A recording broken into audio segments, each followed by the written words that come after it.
ఈ Giza pyramid మనుషులు నిర్మించిన కట్టడాల్లో చాలా పురాతనమైన కట్టడం. కానీ గిజా పిరమిడ్లో ఎన్నో రహస్యాలు దాగి ఉన్నాయి. వాటికి ఈ రోజు కూడా సమాధానం తెలియదు. అమెరికా సైంటిస్ట్ అయిన నికోలస్ టెస్లా గిజా పిరమిడ్ యొక్క రహస్యాలను కనుక్కున్నాడని, కానీ రహస్యాలను ఈ ప్రపంచం ముందుకు తేవడానికి అతనికి అవకాశం దొరకలేదని అంటుంటారు. గిజా పిరమిడ్ యొక్క చరిత్రలో దాగి ఉన్న ఆ రహస్యాలు ఏంటి? నికోలస్ టెస్లా మరియు గిజా పిరమిడ్. ఈజిప్టులో ఎన్నో పిరమిడ్లు ఉన్నాయని మనందరికీ తెలుసు. వాటిలో గిజా పిరమిడ్ చాలా పెద్దది. దీని ఎత్తు 139 మీటర్లు. దీన్ని నిర్మించడానికి ఎంతో విలువైన గ్రానైట్ను ఉపయోగించారు. కానిక్కడ ఆశ్చర్యకరమైన విషయం ఏమిటంటే 90 నుంచి 100 టన్నుల బరువున్న రాళ్లను ఏ మిషన్ అవసరం లేకుండా కేవలం మనుషులు తమ శారీరక బలంతో ఎలా మోయగలిగారు, ఎలా ఆ రాళ్లను పిరమిడ్ పైకి తీసుకెళ్లగలిగారు. దీంతో పాటు కొలవడానికి ఏ పరికరాలు లేకపోయినా పిరమిడ్ నలువైపులు సమానంగా ఉండేటట్టు ఎలా నిర్మించారు? సైంటిస్టులకి అసలు పిరమిడ్ ని ఎందుకు నిర్మించారు అన్న విషయం ఈ రోజు కూడా తెలియదు. ఈ పిరమిడ్ ను రాజులు తమ ధార్మిక గొప్పతనాన్ని చెప్పడానికి మరియు వాళ్లను సన్మానించడానికి నిర్మించారని చెప్తుంటారు. కానీ ఈ విషయాన్ని నిరూపించడానికి ఏ ఆధారాలు లేవు. సైంటిస్టులు పిరమిడ్ల లోపల ఉన్న విచిత్రమైన గదుల యొక్క రహస్యాలను కూడా ఈ రోజుకి ఛేదించలేకపోయారు. ఒకవేళ కేవలం పిరమిడ్ ని రాజు చనిపోయిన తర్వాత మమ్మీలా అంత్యక్రియలు చేయడానికి నిర్మించి ఉంటే దానిని అంత పెద్దగా నిర్మించాల్సిన అవసరం ఏముంది? మరియు దానిలో అసలు సొరంగాలు నిర్మించాల్సిన అవసరమేంటి? ఈ ప్రశ్నలకి సమాధానం సైంటిస్టులు ఈ రోజుకి వెతుకుతూనే ఉన్నారు. దాని గురించి ఎన్నో థియరీస్ చెప్తూనే ఉన్నారు. కానీ వాటిని నిరూపించడానికి ఏ ఆధారాలు లేవు. దీనివల్ల వీటిని కేవలం కట్టుకథలుగా ప్రజలు భావిస్తున్నారు. కొన్ని సంవత్సరాల ముందు పరిశోధకులు పిరమిడ్ లోపల ఒక రహస్యమైన గదిని కనుక్కున్నారు. అది 9 మీటర్ల పొడవు, 2 మీటర్ల వెడల్పు ఉంది. కానీ ఇంత రహస్యమైన గది నిర్మించాల్సిన అవసరం ఏముంది అన్న ప్రశ్నకి సైంటిస్టులకు సమాధానం ఈ రోజుకి దొరకలేదు. ఇది కేవలం సాధారణ పరిశోధకులకు మాత్రమే కాదు, ఈ ప్రపంచంలో ఫేమస్ సైంటిస్టులలో ఒకరైన నికోలస్ టెస్లాను కూడా ఆలోచింపచేసింది. నికోలస్ టెస్లా అమెరికా యొక్క ఒక గొప్ప భౌతిక శాస్త్రవేత్త. ఇతను ఎలక్ట్రిక్ సప్లై సిస్టమ్ ప్రారంభించడంలో విజయం సాధించాడు. నికోలస్ టెస్లాకి 9 భాషలు వచ్చు. ఇతనికి చిన్నప్పటి నుంచే సైన్స్ అంటే చాలా ఇష్టం. ప్రపంచానికి ఎన్నో కొత్త టెక్నాలజీస్ అందించిన నికోలస్ టెస్లాకి గిజా పిరమిడ్ ను ఏదో ఒక పెద్ద లక్ష్యం కోసం నిర్మించారని భావించాడు. ఈ కారణం చేతనే అతను ఈ పిరమిడ్ పైన రీసెర్చ్ మొదలుపెట్టాడు. గిజా పిరమిడ్ ని విద్యుత్ శక్తిని దాచుంచడానికి నిర్మించారని, దాని ద్వారా వైర్లెస్ కరెంటు సృష్టించి వాడుకోగలరని టెస్లా భావించాడు. దీన్ని నిరూపించడానికి ఒక రీసెర్చ్ మొదలుపెట్టాడు.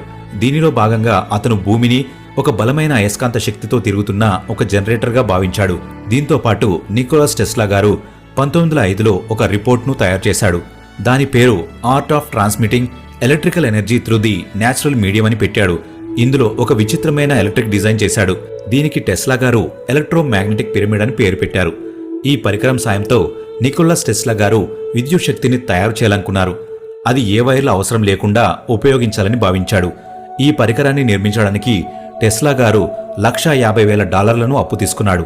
అప్పు ఇచ్చిన వ్యక్తి మోర్గాన్ ప్రాజెక్టు యొక్క విజయం మరియు భవిష్యత్తులో దాని నుంచి వచ్చే సంపాదనలో 51% భాగాన్ని అడిగాడు. కేవలం ఇది మాత్రమే కాదు, ఈ ప్రాజెక్టు వలన ఈ ప్రపంచంపై మంచి మరియు చెడు ప్రభావాలు పడతాయి.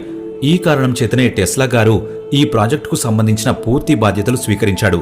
ఈ ప్రాజెక్టులో టెస్లాకి ఎన్నో విమర్శలు ఎదురయ్యాయి.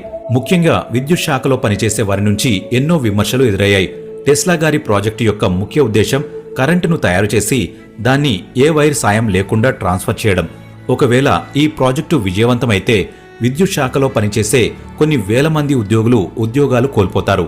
తన పరికరంతో విద్యుత్ తయారు చేసి దానిని వైర్లెస్ విధానంలో ట్రాన్స్ఫర్ చేసే ముందే 1943లో జనవరి 7న అనుమానాస్పద స్థితిలో టెస్లా గారు చనిపోయారు. టెస్లా గారు చనిపోయిన తర్వాత అతను తయారు చేసిన పరికరం, దాని గురించి ఉన్న సమాచారం కనబడకుండా పోయింది.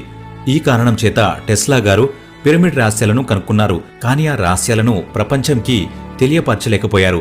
నికోలస్ టెస్లా మరణానికి గిజా పిరమిడ్ కి ఏదో సంబంధం ఉందని, పిరమిడ్ గురించి లోతైన రీసెర్చ్ చేయడమే టెస్లా గారు మరణించడానికి గల కారణమని అంటుంటారు. ఈజిప్టులో ఉన్న గిజా పిరమిడ్ మిగిలిన పిరమిడ్ల కంటే చాలా విచిత్రంగా ఉంటుంది. దీని గోడలపైన ఏ చిత్రాలు కానీ లిపి కానీ ఉండవు. ఈ పిరమిడ్ను ఈజిప్ట్ ని పాలించిన 4వ రాజు కుఫు రాజా కోసం నిర్మించారు. కానీ అక్కడ అతని శవానికి అంత్యక్రియలు ఎందుకు నిర్వహించలేదు? ఇక్కడ ఇంకెవరి మమ్మీ కూడా దొరకలేదు. కానీ పిరమిడ్ ని రాజు లేదా అతని కుటుంబ సభ్యులకు అంత్యక్రియలు నిర్వహించడానికి నిర్మించారు. కానీ పిరమిడ్లో మమ్మీలుగా ఉంచిన శవాలు సురక్షితంగా ఉండవు. వాటిని దొంగిలించే అవకాశం ఉంటుంది. ఈ కారణం చేతనే మమ్మీలని పిరమిడ్ చుట్టుపక్కల లేదా దానికి కొంత కిలోమీటర్ల దూరంలో ఎవరికీ తెలియకుండా అంత్యక్రియలు నిర్వహించేవారు. ఒకవేళ పిరమిడ్లలో రాజుల అంత్యక్రియలు చేయడం సురక్షితం కానప్పుడు అసలు పిరమిడ్లను ఆ ఉద్దేశంతో ఎందుకు నిర్మించారు?